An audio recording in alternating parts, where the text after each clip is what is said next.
Welcome to American Indian and Alaska Native Living, a program designed to educate and inspire listeners throughout Indian country. American Indian and Alaska Native Living is hosted by Dr. David DeRose, a board-certified specialist in both internal medicine and preventive medicine. Dr. DeRose has a wide range of experience with Native health issues, and he is here today to help you learn more about your health. Here is Dr. DeRose. Welcome to American Indian and Alaska Native Living. I'm Dr. David DeRose. Today we've got a great show lined up for you. It is targeting what physicians often call one of the silent killers. The disease we're speaking about is high blood pressure. And to guide us on our journey is an expert on the topic, Chief of Family Medicine at Lincoln Community Health Center, Dr. Holly Biola. Holly, it is great to have you with us. Hi there. Thanks for having me. Yeah, like you said, it is silent. So this is something that I know a lot of people don't worry about, but boy, I kind of wish they did. It's the number one modifiable risk factor in cardiovascular disease, which is the number one killer in our country. So about half of all adults are known to have hypertension, and hypertension just means high blood pressure. And that means a high number. When your heart beats, there's a lot of force coming out of it. And when your heart is relaxed, there can be too much force there as well. So those numbers, blood pressure is two numbers. We'll say it's 140 over 90 or 110 over 70. That top is the pressure when your heart squeezes, and the bottom number is the pressure when your heart is still. And both of those numbers are important because the amount of pressure that your cells in your body are experiencing when your heart is beating, which it's always doing, we hope. Holly, one of the questions, though, folks have, and you've heard this as I've heard it, I mean, you've got boards in family practice, geriatrics, preventive medicine, and we have these patients that come through and they say, you doctors are just treating numbers, I feel perfectly fine. Is it really all that big a deal if someone's running a blood pressure of 160 over 100 or 170 over 120? I mean, we get worried. Patient says, I'm fine. Should we just say, hey, pat him on the back and let him go out the door? Yeah, that's a great question, and one we hear all the time. And it is true that your heart is a dynamic organ and your whole body is made to withstand high pressures sometimes. When you're running from the bear, you need your blood pressure to be high to pump that blood out at high rates and forces to get it to all of your bits and pieces so you can run from that bear. But then when you stop, it's really important that it not stay that high. So if somebody's blood pressure is super high on one particular day, that's fine. But if they stay that way 24/7, 365, it really causes damage to their heart, their brain, their kidneys, their sexual organs. It can really mess you up. It can give you heart attacks and strokes and impotence, kidney failure. All of those things come from having a persistently high blood pressure over time. So a lot of folks have some pushback, not just because they haven't made that connection like you've made so well with all kinds of things that affect longevity as well as quality of life. But if they get it, if they say, mom had dementia, dad had dementia, no risk factors except uncontrolled high blood pressure, I'm hearing these messages, I don't want to go down that track, I don't want to have a stroke or a heart attack. But they've had this experience like many patients, they'll be put on a medication, they have side effects, and they're wondering, well, can I decrease the number of medications I'm on? Can I work with my doctor to use some maybe lifestyle-based therapies that could help me? How do you answer a patient who comes to you with that kind of concern, Dr. Biola? I love it when people come in wanting to do something other than medicine. That is my favorite. We have medicines that will lower blood pressure. We have lots of them, several different classes, and different strokes for different folks. We try different things medication-wise, but there are several things you can do yourself without a doctor's help, without any kind of medical visit to improve your blood pressure. And at my clinic, we teach a hypertension class, just a free informational thing. And we've found over the years, we've been doing this since 2018, and people can make tremendous changes, tremendous improvements in their blood pressure just by reducing the amount of sodium in their diet, just by upping their step count, just by changing the way they do. So there's something called Life's Essential 8. This is an American Heart Association push for the things that really improve cardiovascular health. And often blood pressure is part of that. But the 8 things are, the first is exercise. So 150 minutes a week is what we're going for. The second is eat better. And we'll talk more about that, I hope. The third is keep a healthy weight. The fourth is have a good cholesterol. And that's another thing. like blood pressure. You can't know that without going to the doctor, unfortunately, what your cholesterol is. Keep your blood pressure low, under 140/90, or sometimes, depending on what your medical history is, under 130/80. Don't smoke. Don't smoke anything. Anything. There's other ways to do those things if you need to, but don't smoke stuff. It increases inflammation in your chest and raises your blood pressure. Sleep 7 to 9 hours a night, and limit your sugar. And those things are all, depending on the person, one will be more difficult than the other. For you, for me, and these are the things we talk about in our class as well. We ran around yesterday and set goals, and mine's usually sleep. I'm not very good at going to bed at the same time every night, and that's really important for heart health and for longevity, is to go to bed and to get up around the same time every day. But that's my challenge. Other people have different challenges. But we always challenge folks to make what we call a SMART goal, which is specific, measurable, achievable, relevant to health, and then time bound. And I would add another T: tell somebody. Because if you make yourself accountable by telling your sister or your husband, or your hypertension class, you're more likely to remember, oh yeah, I said I was going to do that thing. I said I was going to walk for 20 minutes on Tuesdays and Thursdays until the next class. That's all those things. That's specific, attainable. But at any rate, that's something I would challenge your listeners to do, is to try and make a SMART goal to improve their heart health, maybe before the next episode they listen to. No, I mean, this is great. And I love this emphasis on SMART goals. I mean, so many people have these nebulous goals like, I'm going to exercise more, I'm going to eat better, but that's not specific and measurable. And you're not necessarily telling anyone anything that they can hold you accountable for. So, yeah, great point. You talked about diet, Dr. Biola, and you gave a kind of a general statement, but then you honed in a little bit on sodium and sugar. Give us a little bit more insight into maybe some of the healthier choices when it comes to cardiovascular health, and especially with blood pressure. Yeah, this is something we spend a lot of time on in class, because none of us spent enough time on it, I think, when we were kids. I don't think I had nutrition education in my public school, and I'm not sure my kids have it now. But for salt, we put sodium in everything, mainly to preserve it. People think it affects the taste a lot, but I think if you're at home and you're cooking, you will find that a low sodium food doesn't necessarily taste less good or less salty even than one with a lot of sodium in it. They use the sodium to plump up meats, so it costs more because it holds more water if it has more sodium. To make the bread last longer on the shelf, the cereal last longer on the shelf, the you name it kind of sauce on the shelf.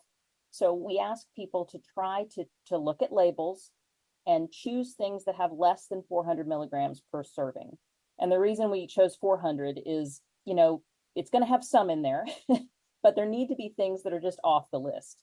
If it's over 400 milligrams of sodium per serving, you need to stand in that aisle a little longer and look at other similar products that you would eat that have a lower level of sodium. And it's usually possible to do. But I probably spent 15 minutes looking for refried beans that fit that. And I found some, but I had to look at several labels before I found some last weekend. But yeah, avoiding the sodium is a chore until you figure out what those products are that are going to work for you in your household. And then just continue to use those things, and it becomes easier. Well, Holly, I think some of my patients might try to switch over to you, because I've been a little bit harder on them when it comes to sodium. I typically tell them to look at the number of calories in the food and have less milligrams of sodium than the calories, but you're cutting them a little bit more slack, and maybe that's more realistic for where a lot of people are coming to you from, huh? Well, and that's also a great goal. I just find that people so the goal is to not have more than 4 things with a label in a day. You want everything else to be a food. I don't know if you've ever read Michael Pollan. He's a food writer. His advice to people, which I tell them too, it's 7 words. It's eat food, not too much, mostly plants. And that's it. That's my dietary advice. And when I say eat food, what that means is, if your great grandmother would not have recognized it as a food, do not eat it. We don't want things in a wrapper. We want food that, a whole fruit, a grain that looks like a grain still, things that aren't ultra processed. But if you're able to make most of the things you eat, food and plants, and then you've got maybe 4 things with a label in your daily diet, and you're trying to get under 400 with each of those things, then you should meet the sodium goals for the day. We have a little worksheet that when we work with students, because we work with the HBCU down the street and with Duke University, which is also down the street in the other direction. And we try to teach the students about how difficult it is to avoid sodium. So there's a little sodium tracker worksheet that's put out by the American Heart Association. And I think American Academy of Family Physicians has one as well. But the assignment first was to track sodium for a week. These are college students. They could not do it. I tried it. I could not do it. It's just too hard to track for a week. So we tried tracking for a day. A little more than half the class was able to track for one day. And I'm like, my patients tend to be lower literacy level and tend to be less interested in their health at baseline. So to ask someone to do something that I find difficult or that my students find difficult, I think is just not realistic in normal life. So if you're just going one label at a time, I say try to limit the things with labels and try to limit each one to less than 400, and hopefully we'll make progress. Great. Tell us a little bit more about the sugar, because folks, they hear sugar, they think, oh, diabetes, weight.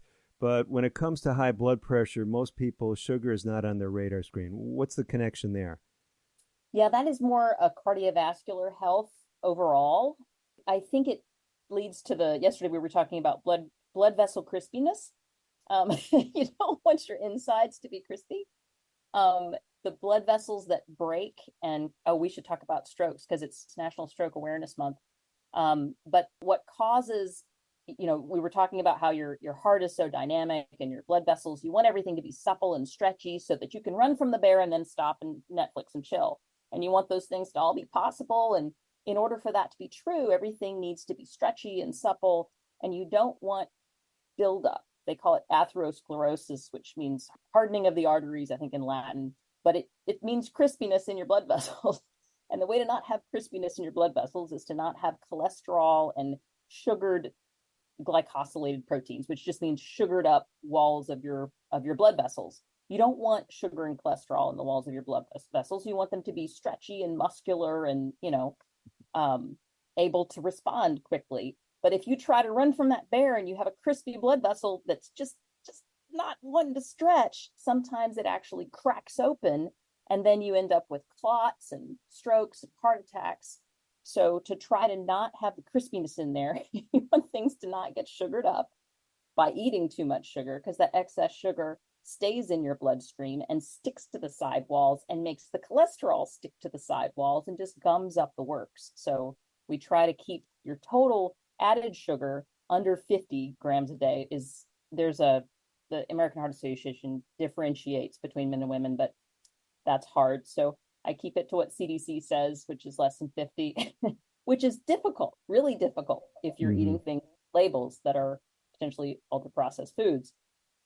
But people think that one of the common misconceptions in class is that, well, fruit juice should be fine because that's natural. But I think I've heard you say before on this podcast that, that concentrated sugars are something we want to stay away from because they're not what we were meant to eat. We were meant to eat that whole piece of fruit, not the concentrated juice that is sold over the counter. So that's considered a free sugar, which is something that just leads to ultimately crispiness. No, I mean, these are great points. One of the other things that we've found interesting, Dr. Biola, is just some of the connections with sugar and triglycerides. And it seems like there's a body of research that suggests, when those triglycerides, that other blood fat, when it runs high, the blood is less fluid, and that may have some impact on the blood pressure. So a lot of times we see these connections in the research. We may not know all the mechanisms, but the bottom line is pretty solid. If we're eating more of these whole plant foods, avoiding the processed foods, the sugars, the salts, we're going to be a whole lot better when it comes to our blood pressure. Dr. Biola, we have to step away just briefly, but we're going to come back. I know you've got some other great insights that my listeners don't want to miss. So I want to encourage each of you tuning into today's edition of the broadcast, stay by Dr. Holly Biola. She is the Chief of Family Medicine at Lincoln Community Health Center, and she's going to be back with more insights that can help you and help those that you love. I'm Dr. DeRose. Stay tuned. More right after this. Today's broadcast has been pre-recorded. However, if you have questions about today's show or would like further information, please reach out to us on the web at aianl.org. That stands for American Indian Alaska Native Living. Again, aianl.org. Or you can call us at 1-800-775-HOPE. That's 1-800-775-4673. We'll be right back after this. We are strong, we are resilient, and we will get through this together. But these are stressful times, and it's important to also practice good self-care. It's normal to feel overwhelmed, anxious, or afraid, but there is hope. Reach out to someone, connect with your friends, stay in touch with your community, and know that you are not alone. Learn more at wearebroadcasters.com/hope. Furnished by the National Association of Broadcasters and this station.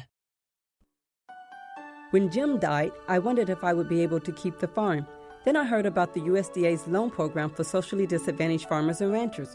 It's for women and minorities who may be having trouble getting credit. Once I was approved, the USDA's Farm Service Agency helped me get the credit I needed. Now I don't have to sell, and I can pass the farm down to my kids the way Jim's dad passed it down to him. I know he'd like that. Contact your local USDA Service Center or visit www.fsa.usda.gov. Social Security is with you through life's journey from birth to retirement. As your life changes year to year, so do your needs. For over 80 years, Social Security has helped to meet your needs and is committed to improving access to the services that make a difference in your life. Today, you can verify your earnings, estimate your future benefits, apply for retirement, manage your benefits, and even change your address, all from the comfort of your home. Social Security's online services help put you in control with secure access to your information anytime, anywhere, allowing you to spend more time with family, friends, or simply just enjoying the day. Social Security, securing today and tomorrow. See what you can do online at socialsecurity.gov. Produced at U.S. taxpayer expense.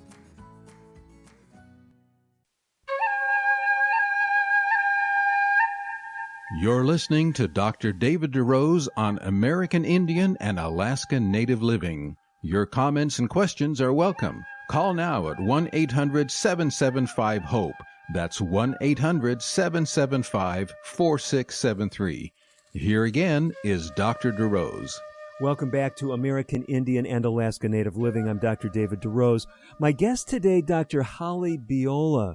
Dr. Biola is the Chief of Family Medicine at Lincoln Community Health Center, and she has a passion with helping educate patients on the challenges, the dangers, and the potential for improvement when it comes to high blood pressure. Dr. Biola, is it possible for someone with high blood pressure to actually have their numbers controlled without having to take a bunch of pills? Absolutely. Well, I qualify that. It depends on the person. There are some people who are not blessed in their genetics to have good blood pressure. And those people, if they don't take medicines, their pressure will be high. And that is unfortunate. And I know there's some research going on now to try to identify what the genetic differences are and maybe address them with a genetic treatment. But we're not there yet.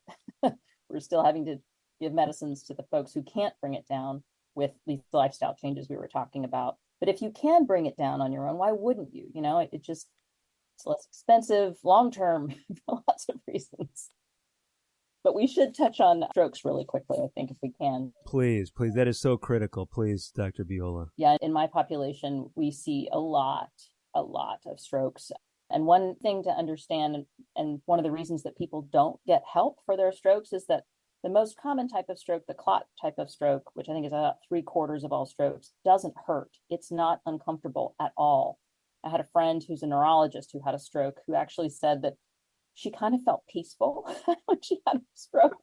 She was about to get on her treadmill and work out. And, you know, the chatter that's in your mind, as soon as I get done with this, I need to go get the milk. And I don't remember what I'm making for dinner tonight. And I can't believe that woman cut me off in traffic. All that the little chit chat that goes on in your head. She said it all just got quiet. Kind of nice. And then she got on the treadmill and one leg wasn't working right. And then she said, well, that's really not good. She's a neurologist. So she tried to call 911, and she said she sounded like a golden retriever. She was, she couldn't say that she needed help. I guess they figured it out and got her anyway. But people feel maybe a little bit weak on one side, and they think, oh, just lie down and have a little nap. No, no, no, no. If you are feeling weak on one side, that is the 911 moment. And you also need to mark the time, because there are certain clot busters we can give people when they're in that crisis, that early blood is being deprived in part of the brain. If you give the clot buster and open that back up, you can get that part of your brain back. But if you wait a little too long, you can't open up that blood vessel again, or you're just going to make mush on the other end, and you're actually going to damage more of the brain surrounding the area that got scarred. So noting the time and noting half my body is not working, or this part is not working as well as the other side. So that what they're trying to get us to remember is FAST. F is face, so the facial droop. The A is arm, an arm or a leg being weak. S, speech, so slurring or not being able to form your words well. And time being of the essence in that case. And what I tell my patients is, I want you, if you feel that weird, quiet peacefulness and maybe just a little tired on one side, I want you to get up, walk to the bathroom, look in the mirror, smile, and say your name and address. And if all of that doesn't work, you call 911. Good advice. And high blood pressure still felt to be a major contributor to stroke risk. Is that correct? Absolutely. It's number one modifiable risk factor for stroke. Dr. Biola, I know you got a busy clinic and you're doing a lot in the community. We really appreciate you pulling away from everything and joining us on today's edition of the show. Thank you so much. I appreciate it.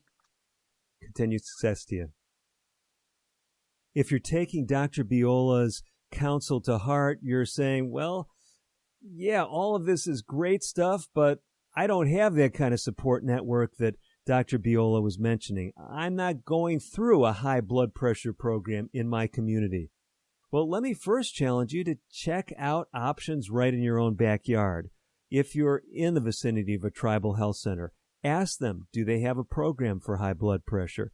If you're around some other community health center or hospital, check. They may well have a program for people with high blood pressure, because as you come together with other people, as you collectively agree on goals, as you share those goals, as Dr. Biola mentioned, this can put you in the driver's seat to be more successful as far as your lifestyle changes.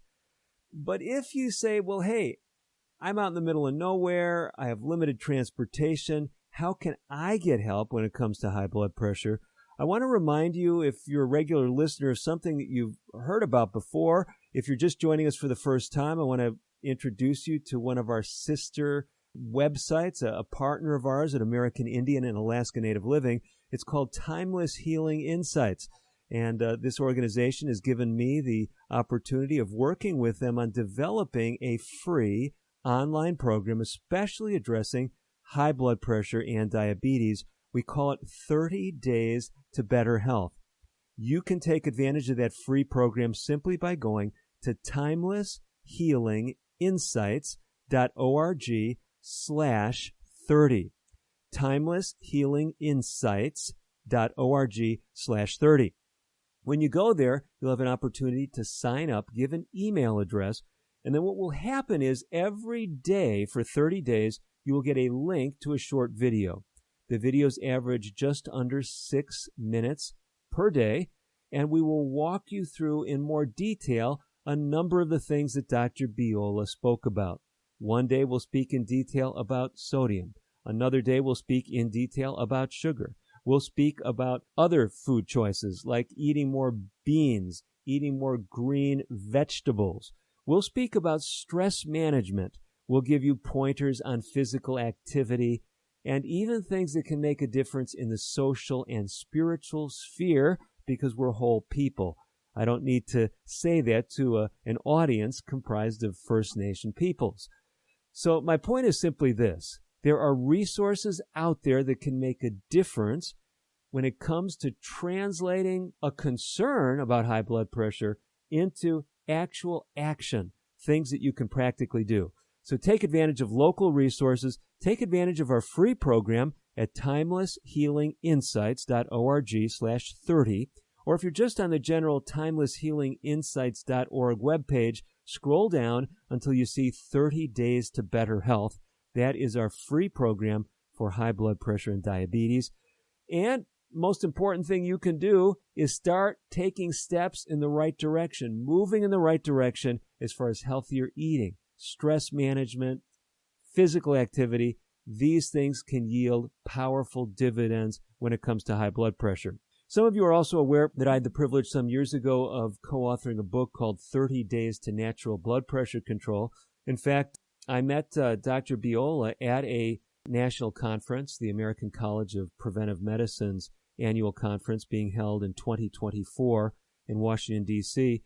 And I was there in part presenting a paper talking about results that we'd had with community groups who'd used that book, 30 Days to Natural Blood Pressure Control, as part of a curriculum to impact high blood pressure in their community. And I shared at that venue an average of 17 points lowering of the systolic blood pressure number in those who had implemented the principles that we were sharing in the program. And by that, I mean everyone who was in that program. We looked at some 25 individuals in 3 different community programs, all of whom had high blood pressure. And we looked just across the board, on average, how much did their blood pressure decrease with these lifestyle strategies that we shared. And that figure was right around 17 points systolic and about 8 points diastolic. So systolic referring to that upper number, diastolic referring to the lower number.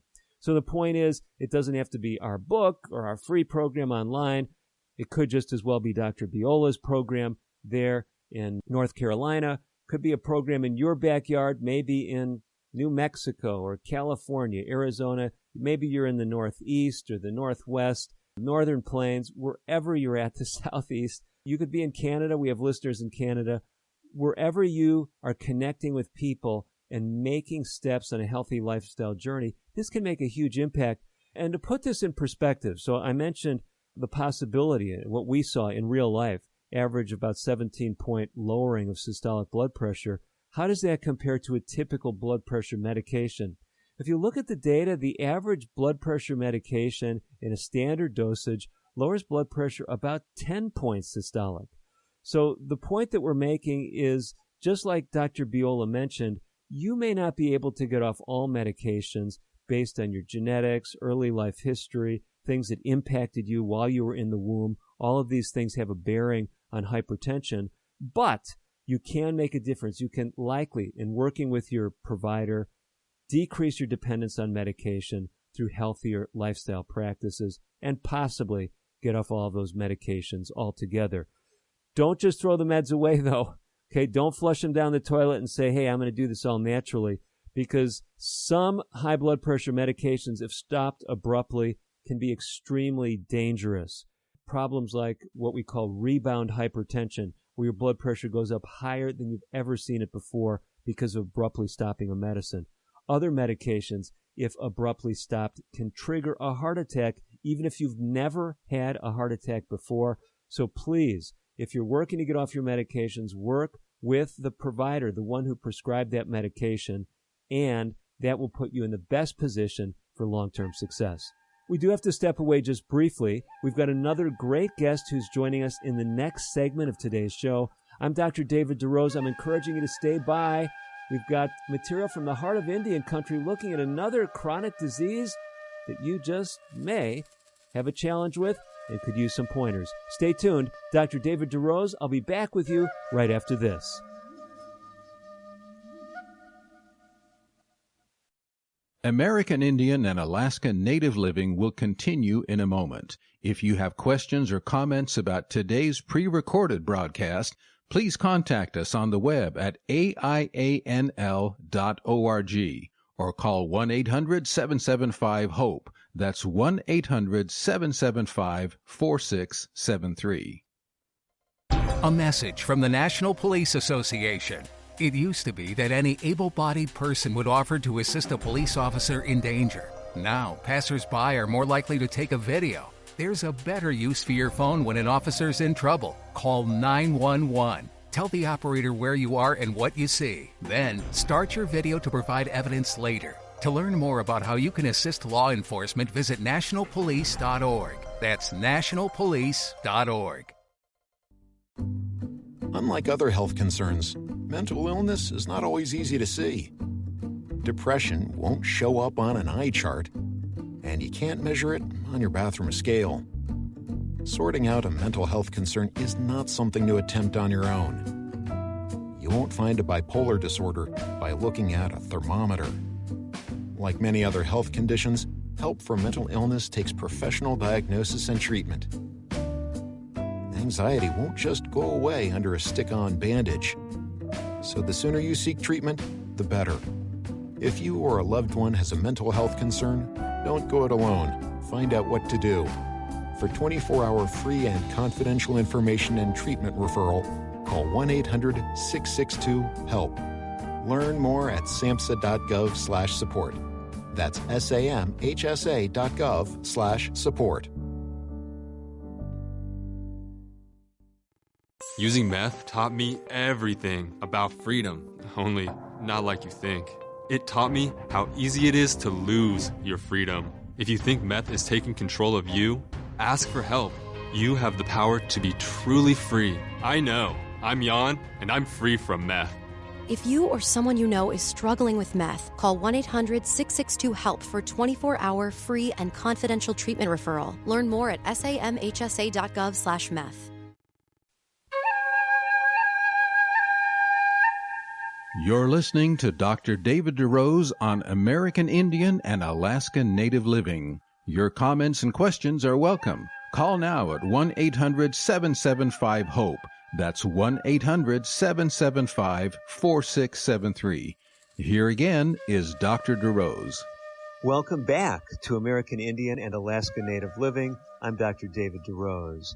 Right now, I'm in an interesting venue. I'm in Columbia, Maryland, and I'm at the venue where we've just completed a training event where people have come from all over the country and even outside the country to get training in how to be more effective in health programming in their communities.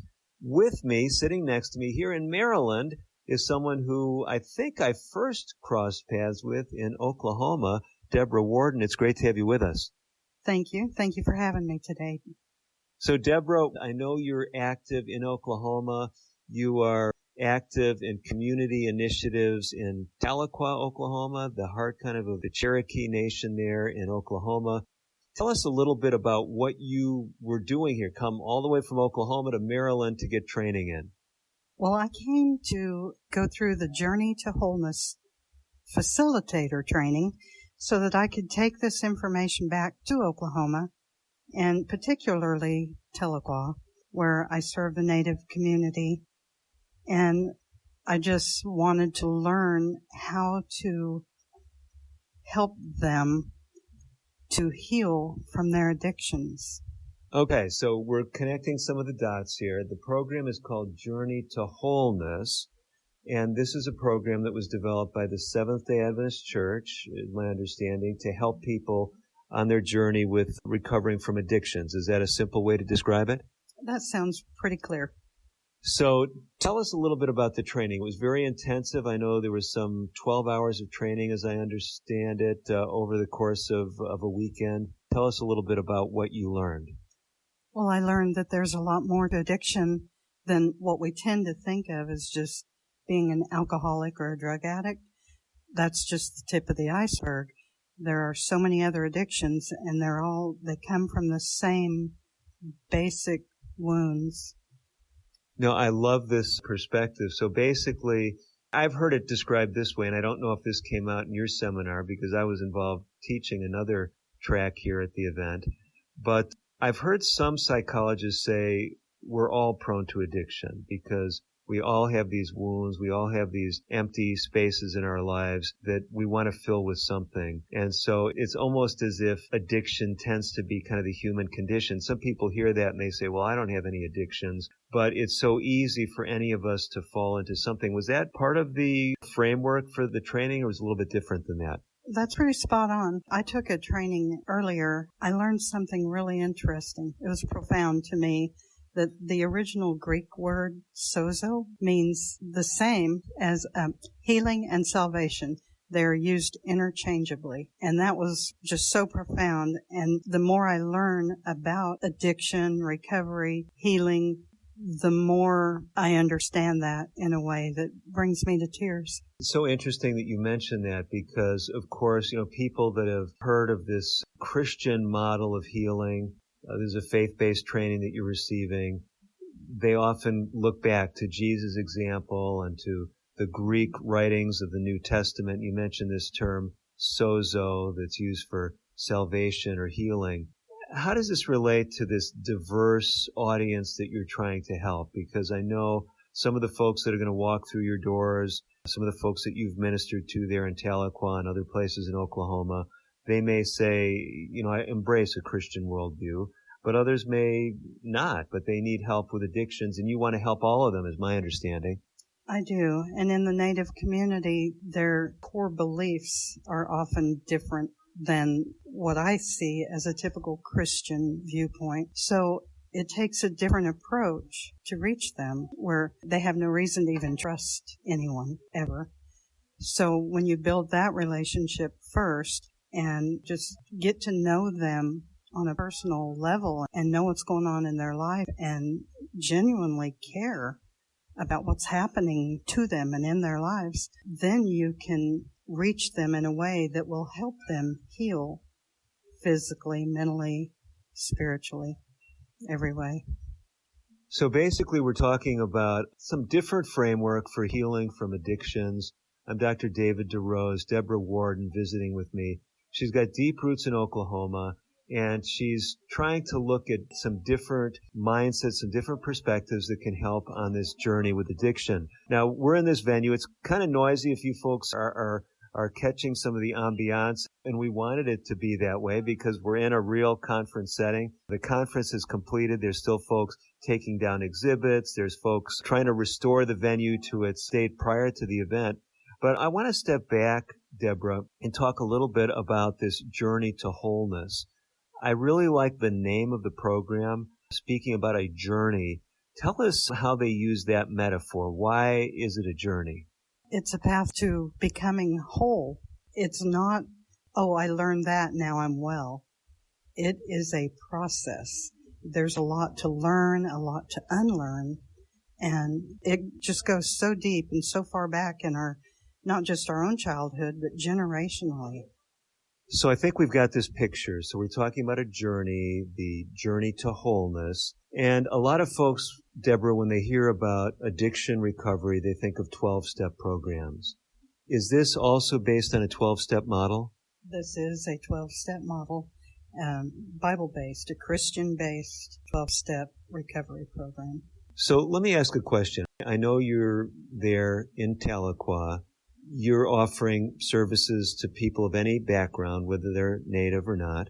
If someone says, I don't resonate with a Christian perspective, would you say, well, maybe they're better off in an Alcoholics Anonymous group or something? Or would you say, come to our journey to wholeness? Even though it's a Christian framework, we make it inclusive. How would you answer that question? I would invite them to join us, try us for a few sessions.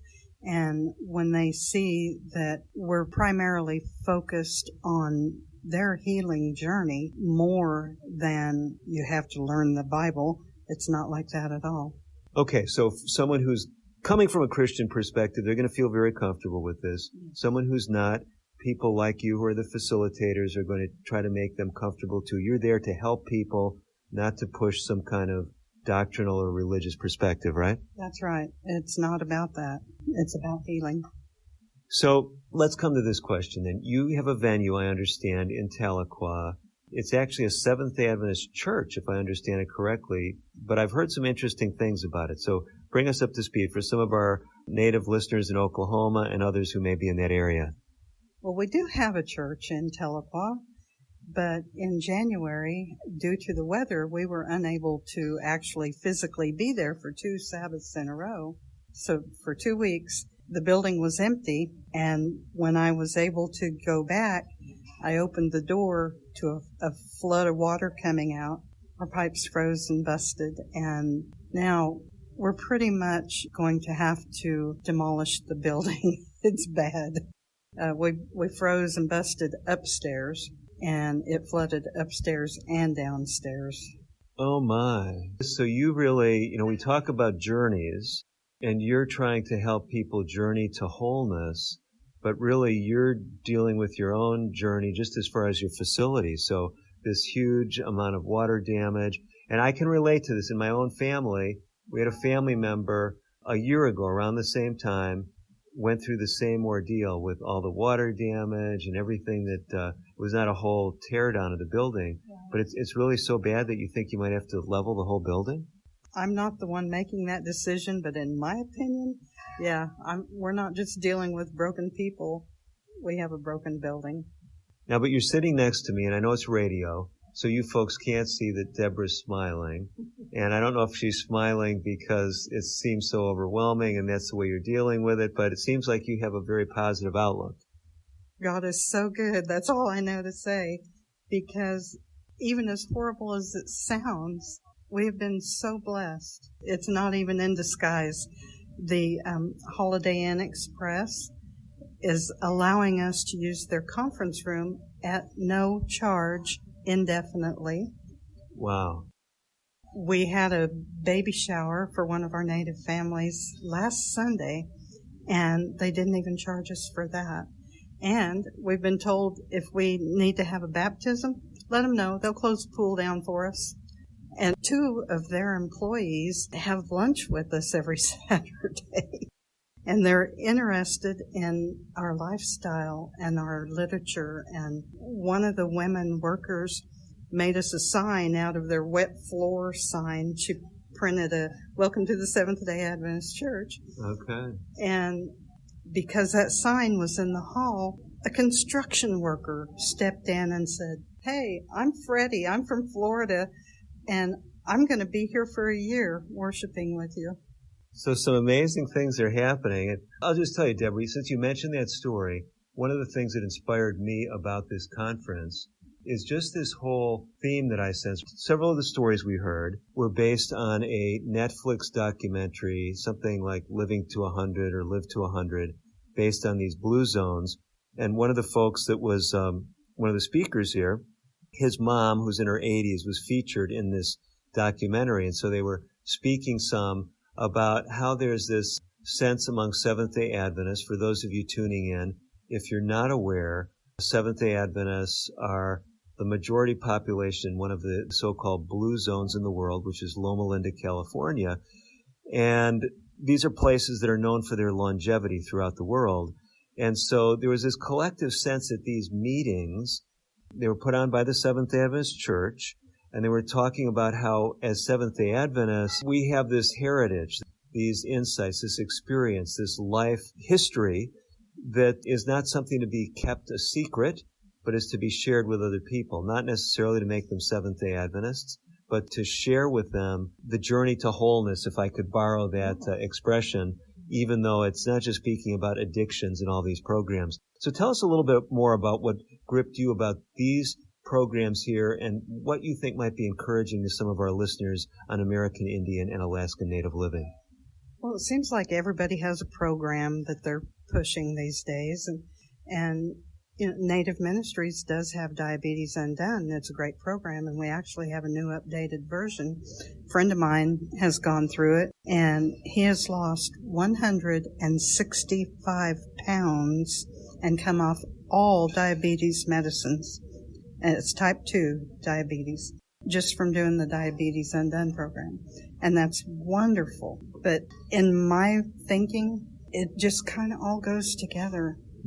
Health isn't just, I need to back off on sugar or alcohol or whatever. We're a complete package. Mm-hmm. I mean, it is lifestyle, but it's also relationship. No, that's perfect. And Debra, I appreciate you sharing your enthusiasm for healing in communities, whether it's dealing with addictions or whether it's dealing with diabetes. And really the message I would take away from it to encourage our listeners with is to do something for yourself, for your community, to keep you on that journey to wholeness, whatever it looks like. Better lifestyle practices, supporting one another, like you said, in relationship. And thank you for seeking to make a difference there out in Oklahoma. I have no choice. That's just my passion. It's what I'm called to right now. And that community has won my heart. So I'm there. Debra, thanks so much. Thank you. We're stepping away just briefly. We will be back with more on today's edition of American Indian and Alaska Native Living. I'm Dr. David DeRose. Stay tuned for more.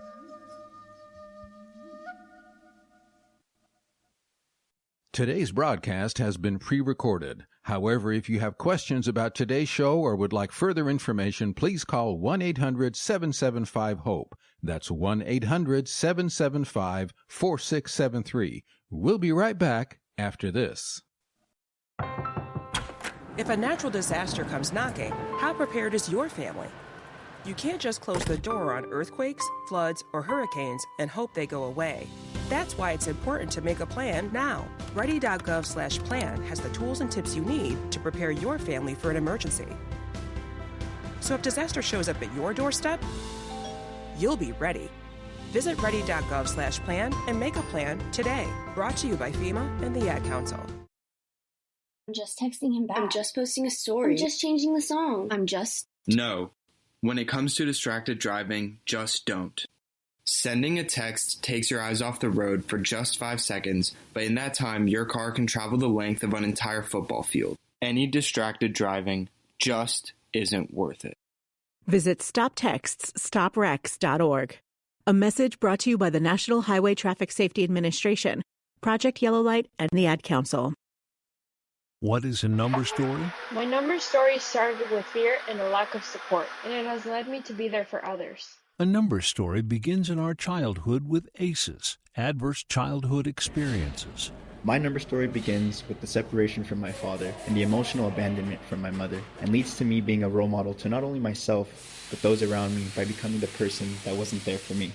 ACEs are so common, 2/3 of us have one. My number story begins with drug abuse and homelessness, and leads to realizing that I can live life by my own standards.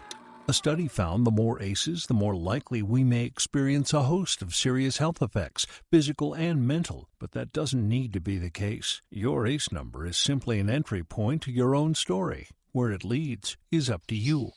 My number story begins with years of emotional abuse and leads to peace, clarity, and security in my self-worth. Take control of where your number story leads at numberstory.org. You're listening to Dr. David DeRose on American Indian and Alaska Native Living. Your comments and questions are welcome. Call now at 1-800-775-HOPE. That's 1-800-775-4673.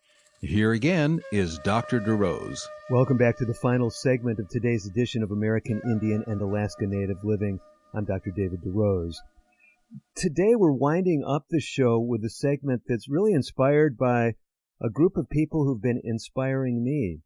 Some of you, if you're regular listeners to the show, realize that in the month of May 2024, we launched a summer of 2024 journey called Oasis in the Wilderness. Here's the good news. As this show is airing, there is still time for you to be a part of the Oasis in the Wilderness program. Now, if some of you who are regular listeners are scratching your heads, you realize that you're scratching your heads because you're a woman, and you realize that this is a special program for men going through major life stressors or wanting to support other men that are going through such stressors, whether it's the loss of a job, loss of a relationship, whether it's financial or health stresses. It's this special program designed for men. Part of the background is, as we've talked previously, women historically have tended to do a better job with soliciting social support, with finding people that can help them when they're going through difficult times. Men in our culture told to be tough, to tough it out, keep that stiff upper lip, you can do it. But what the research shows us is that men do better when they're socially connected. So that's what's behind the program. So you're starting to wonder, well, why am I making this general appeal so that anybody can benefit from this program here as the show is airing in May and into June of 2024. Because this program that goes through the entire summer of 2024, we've worked with the guys who are part of the group, and we're doing some interesting things. Part of the program is being filmed. So it's a virtual program, but it's being filmed. The guys know not to share any deeply personal things that they don't want out on the internet during that segment of the program. And that portion where we're walking through powerful principles to help you deal with stress, life stressors, life challenges, we're making available to everyone. So this is why I want to tell you about the program. Because anybody, literally anybody, regardless of your gender, however you define yourself, you are welcome to take advantage of these really great materials. And I'm saying that not because I developed the materials. I'm using the materials that other people have developed. We're using a compiled set of resources that were designed to help people through major life stressors. Nearly 100 years ago, it's a book that's still in print called Streams in the Desert. That's one of our textbooks. Another book that we're using is called The Joseph Principles. You perhaps have heard me speak about that on the show before, but we're including things from those books in some free handouts that go along with the material. So let me, before I tell you any more and get too enthusiastic about things, let me let you know how you can be part of the journey. Simply go to timelesshealinginsights.org/oasis, OASIS. So that stands for Oasis in the Wilderness. That's what the name of the program is. So timelesshealinginsights.org, or timelesshealinginsights.org if you prefer. That is our sister website for American Indian and Alaska Native Living, and that is where we are hosting these virtual meetings and all the resources. So if you sign up at timelesshealinginsights.org/oasis, you will get information about how you can download all the handouts, watch the videos that we film during each live session. Now, for you guys who are getting uncomfortable about this, some of you that may be participants in the program, if you've been in the live sessions, you realize what's going on. But we have personal times of sharing. We have small breakout sessions where guys are sharing what they're going through and supporting one another. Those are not being filmed, so there's nothing of any personal nature that's going out on the airwaves, if you will. Now, having said all that, there's another resource. You may say, hey, I'm not going through stress. I'm not interested in this. I don't want to watch videos. As a result of this program, there's a app developer that I've become very excited about. The app is called Health Motivate. Health Motivate. And you just don't want to download that app and try to install it. But if you want to go through a summer journey of health with me, Dr. David DeRose, and perhaps with some people going through the Oasis program or other programs that we're featuring at timelesshealinginsights.org. By the way, all of this is free. Oasis in the Wilderness, totally free program. This is also a free service that we're offering. Let me tell you how it works. So if you're interested in going through with our cohort, with our group, it's a group where I am directly in contact with those on this journey, and I'll explain to you how it works. You need to sign up under my name, Dr. David DeRose. I'll explain to you how that works. You say, wait a minute. You're talking about all these things. A men's support group that ladies can benefit from, or anyone can benefit from, at least by watching not in real time, not in the live session, but can watch the videos, can download handouts. We put together already 10 or 12 handouts. We have PowerPoint slides that I've used. They're all available for you if you sign up at timelesshealinginsights.org/oasis. You never have to show up for any of the meetings. You can still get all those materials. But here's this amazing, I would say, opportunity with the Health Motivate app. So new health app, and here's what they're allowing us to do. If you reach out to me and say you want to be part of our summer group, man, woman, I was going to say child, but you've got to be at least 14 because of laws with internet as far as personal information and things. And I'm an internal medicine specialist, so really, you should be 18 if you want to be part of this journey, okay? Just for the record. So 18 and older, we invite you to join this group. And how do you do it? You simply send me an email. And the email address that I want you to use is david.derose@icloud.com. david.derose@icloud.com. So, you're a community of supportive listeners, so I'm sharing that with you. And if you tell me you want to be a part of the health journey, we will get you signed up. You'll get a link offering you an opportunity to download the app. You say, well, why would I do this? Well, what is this app all about? What do I have to do? This is the simplest health program you'll ever engage in. It's hard for me to imagine much that is simpler. All I'm asking people to do, we rolled this out last night during our Oasis in the Wilderness program. All I'm asking people to do is to track, just to follow, just to record one single health-related behavior or measurement daily throughout the summer. So you choose something that's meaningful to you. Maybe it's your weight. Maybe it's your blood pressure. Maybe it's how much water you're drinking. Maybe it's how much sleep you're getting. So the app has a number of different things that you can track, and you say, you know what, this would help me to track this. Now, I know some eyebrows are raising, maybe even my own if I think about it. I typically, on a weight loss program, don't have people tracking their weight daily, but that's the goal of this program. We want you doing something daily. The beautiful thing about this app is it allows you to communicate with me. So as you're on the journey, you're having or I can look and say, hey, congratulations. I've been watching your data over the last 3 weeks and you're exercising more. Keep up the good work. So there's some real-time collaboration that's available with me and those on this journey. This is something special. I've never done it before.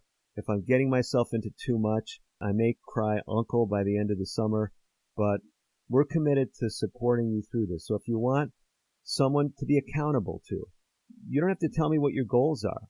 But if you want to be part of this health journey, whether you ever sign up for the Oasis program or not, they're related because those in the Oasis program were encouraging to use the Health Motivate app and track at least one health behavior throughout the summer. But we're inviting you to do that as well. Now, I know the question that's probably coming up in some people's minds. You say, well, wait a minute, I'm not doing well with my exercise or my water drinking or my eating of fruits and vegetables. How is tracking going to make any difference? That is the amazing thing.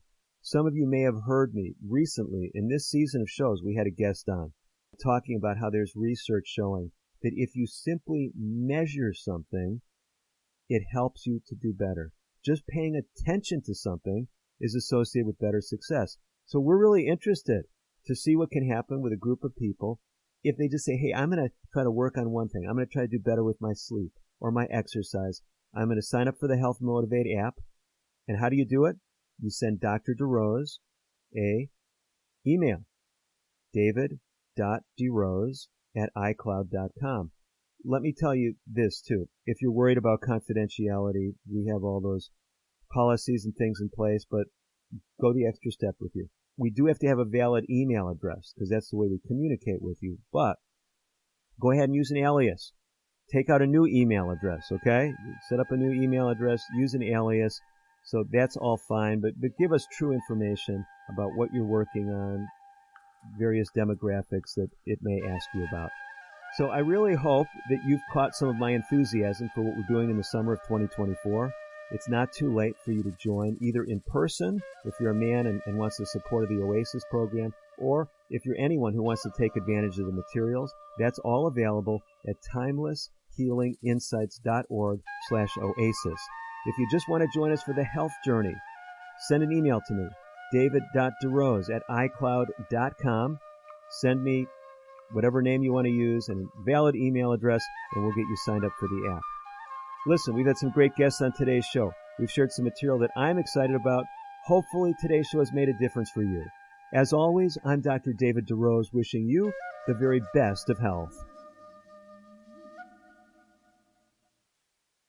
Native Voice One, the Native American Radio Network.